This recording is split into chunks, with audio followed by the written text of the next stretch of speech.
I've searched Reddit for this case and literally had no results. It's a pretty cut and dry case of DV, but I still think it's so important to share as this could have been prevented very easily. My mom was friends and went to school with her, so this hits a little close to home. Some background. Kirkersville, Ohio is a small town located in Licking County along the South Fork Licking River with a population of about 550. Around 25 miles east of Columbus. In 2017, the Kirkersville PD only consisted of 3 officers and operated part-time. Marlena Medrano was born in San Diego, California on May 25, 1970 and resided in Newark, Ohio. She was known for her lively personality and adventurous spirit. Friends and family note her kindness towards everyone. Marlena was the sweetest, free-spirited, most beautiful girl. She touched everybody. If you ever met Marlena, you will remember her forever, said Nikki Arter, a friend of Marlena's. She loved to ride motorcycles, attend concerts, and can be seen in pictures hunting and fishing. Marlena graduated high school in 1988 and went to Mid-East Central Ohio Technical College in Zanesville and graduated with a license in nursing. She worked as a nurse in various places in Licking County. Her most recent, Pine Kirk Care Center located on W Main Street in Kirkersville. Thomas Hartless was born on October 7, 1973 in Mount Vernon, Ohio and resided in Utica, Ohio. Thomas owned his own business in heating and cooling.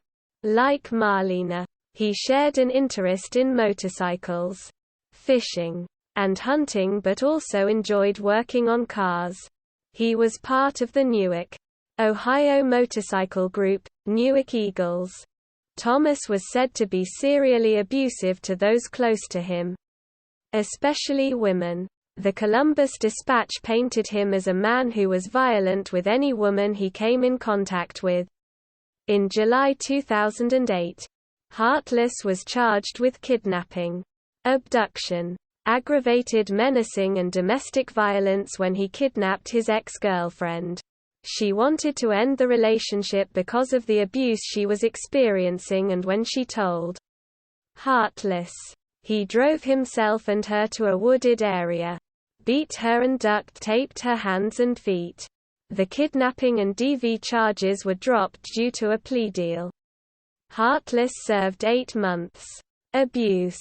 It's not mentioned how or when Marlena and Thomas met or how long they were together for. Their relationship seemed to be abusive right from the start, and they were on and off again for several years. On December 6, 2016 at about 5:30 p.m., Marlena called the police to her apartment in Newark. She said she was scared of her boyfriend who had just assaulted her. It's reported she started crying and stated she had put up with this for so long because she felt like she had made her bed and now had to lay in it.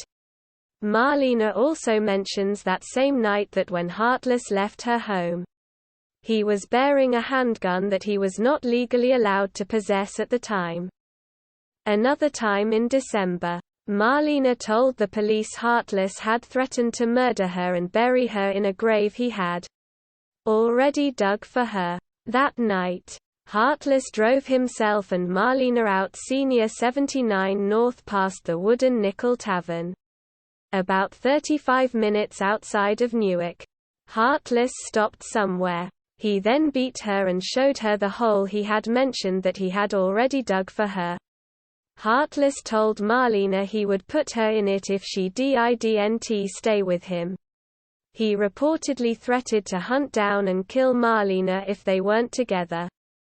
On December 19, 2016, an arrest warrant was issued for Thomas Hartless. On January 6, 2017, he pleaded not guilty for the incident on December 5. On January 14 while driving after leaving a bar, Thomas asked Marlena to marry him with a ring he had bought at the bar earlier, to which she declined. Heartless became irate and grabbed Marlena by the throat, choking her and leaving red marks on the left side of her neck. Marlena said she tried to get away but Heartless headbutted her, leaving a 1-inch laceration on her forehead.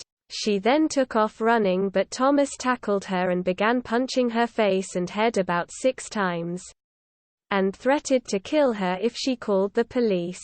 Around 5 a.m. that night, Heartless' father took Marlena to the hospital where a deputy was called and he spoke with them. He most likely explained what had just happened because the deputies asked Heartless about what had happened and he stated Marlena had fallen down the steps. After being released from the hospital, Marlena went home where she ended up calling the police 2 separate times out of fear of Heartless' impending arrival. Medrano filed a civil protection order on January 17, 2017 with documentation she had been treated for a concussion. A hearing was scheduled for January 26 but never happened because Marlena withdrew her petition that day. Marlena claims she withdrew the petition because Heartless threatened to kill her or her son or her mother. On March 5, Heartless assaulted her in their hotel room. She asked him to take her to the hospital, to which he agreed but drove to his parents' house instead. When Marlena attempted to get in her car to leave his parents' home, Heartless kicked and hit her.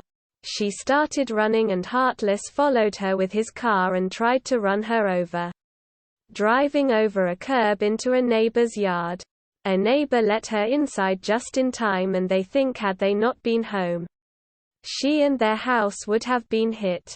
This same day she ordered a new protection order in which she stated that Heartless was not mentally stable and refused to take prescribed psych medication.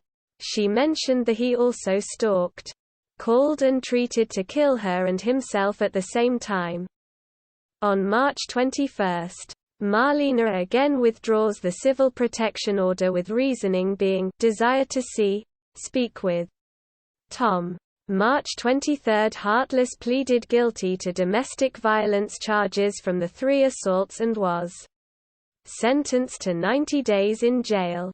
In this time, Marlena wrote to the court asking for leniency for Thomas, stating, "I always intended to work with and help Tom with his anger issues. I never intended Tom to be jailed. With intense therapy and medication compliance and lifestyle changes, I am most confident we can and will overcome our struggles. I continue to love and support him." April 12, 2017. Exactly 1 month prior to the shooting, Heartless was released from jail early, not serving the full 90 days. Less than a month later, on May 5, Medrano filed a police report and requested for an emergency civil protection order after Heartless reportedly choked her multiple times that week. In the reports she stated, "Promises to attain intensive psychiatric treatment but has failed. He again choked me. I am afraid to be alone with him. That he will hurt me for good. I no longer feel that my support can help Tom with his issues." May 12, 2017, day of shooting. Around 6 a.m., Heartless left his home in Utica, armed with a handgun and a shotgun, and drives to Pine Kirk Care Center, Medrano's current place of employment. It's about a 35-minute drive. At around 6:30 a.m., Heartless finds and takes 2 men as hostages, unknown motive, and takes them to the wooded area behind Pine Kirk. Heartless left him to ambush a police officer. Both hostages escaped unharmed. At 7:35 a.m. Heartless is in the alley behind the care center and shoots Kirkersville police chef Stephen Di Sario, killing him. 3 minuets later at 7:38. It is believed Hartless fired his weapon into the front door of the care center while he was also entering the building. While inside, he shot a nurse aide named Cindy Krantz once at close range in a hallway. She died at the scene. Sometime when inside, Hartless shot Marlena multiple times with both the shotgun and handgun in a nursing office. He then turned the shotgun on himself and ended his life. At about 9:30 a.m., police and deputies from various departments around Licking County and central Ohio finished clearing the nursing home and evacuated 23 residents as well as the other employees. At 2:45 p.m., police and deputies arrive at Hartless' parent home in Utica with a search warrant and find more than 60 guns, ammunition, and a laptop. A vehicle at the home was also searched. Around the same time, they found Hartless' vehicle that was left at a Flying J truck stop about a mile from Pine Kirk. They also searched Marlena's home with a warrant. Sometime the same day, Licking County Municipal Court Probation Department and Municipal Court started to investigate Hartless' record where they discover all of the previous charges, reports and jail time stated above. On May 18, new procedures were announced and put in place due to the multiple errors in Hartless' case and early release. The people and the lawyer on Hartless' case all acknowledged his wrongful early release and that it should not have happened. If you read all of it. Thank you. This case is pretty basic, but it's a great example of how police don't get involved until it's too late. They knew of the frequent abuse, as that's the only reason Hartless ever talked to police and barely gave him jail time, even letting him out early. Those We Lost and Lieutenant 3. Cindy Krantz is survived by her husband Christopher, 5 children and grandson. She was born in New Jersey and had an uplifting personality and loved everyone she met. Cindy was 48. Stephen Disario is survived by his wife Aaron, his 6 children, parents, and parents-in-law. Stephen was part of the DARE program in high school and he earned his Eagle Scout badge. Stephen was 38. Marlena is survived by her son, sisters, nephews, half and step sibling, and many more. Friends and family make it very known how kind Marlena was to anyone she met. Marlena was 46. Sources. This is a repost with sources.